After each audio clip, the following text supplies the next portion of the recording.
She lied. That was funny and pithy. Next up is Julia Rowley. Julia Rowley? Julia. We have to seat people closer.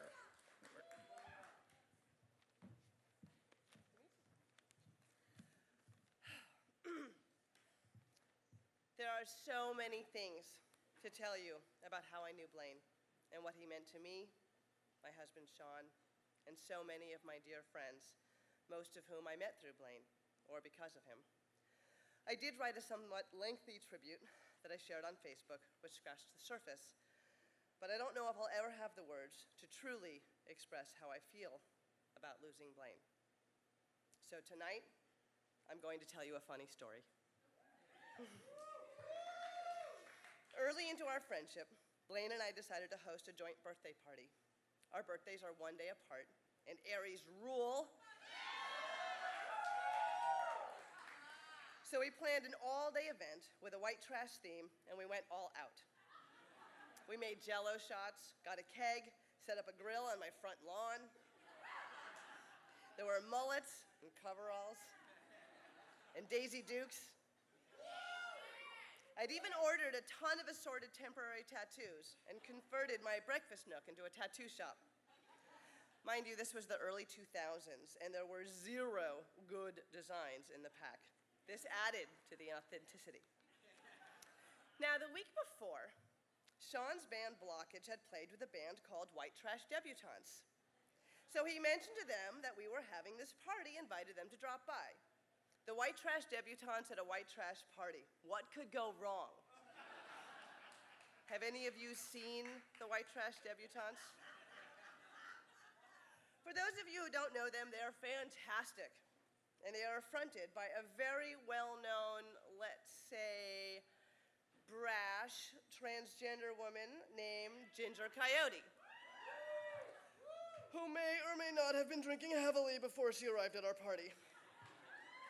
Just Ginger, no debutantes. She couldn't have been at our house more than 5 minutes before she and Blaine crossed paths. As Blaine passed by Ginger, she reached out and grabbed a handful of Blaine's dreads and said, "Why don't you wear your mohawk up and proud?" Blaine's reaction, "Dude, don't touch my hair."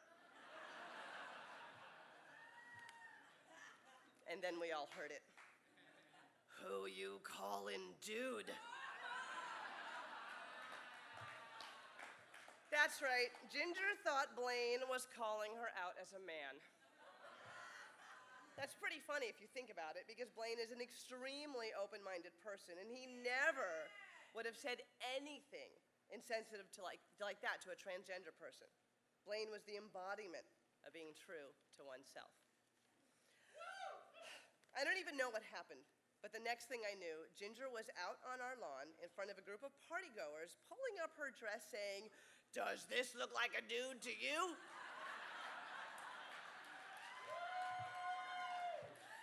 Now, Blaine had magically disappeared. It was as though he was whisked away into a cloak of invisibility, more likely Burton and Kevin, while Sean and I spent probably what felt like the next 45 minutes trying to convince Ginger that Blaine called everyone dude. And no, I was not offended as a woman when he called me dude. I think I finally persuaded her when I said he meant pal when he said dude. "Hey, pal, don't touch my hair." Doesn't have quite the same ring to it, does it? Finally, Ginger took off into the night on her powder blue Vespa scooter, and we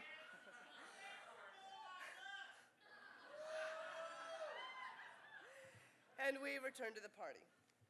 At the end of the evening, I look over at Blaine, and he's taken one of the barbed wire temporary tattoos, the kind meant for an arm cuff a la Pam Anderson, and he had run it up and down the center of his face. And he looked so fucking rad. Side note, he didn't actually read the directions on how to remove the tattoo.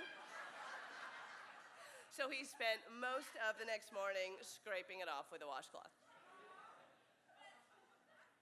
I love you, Blaine. You will be forever missed.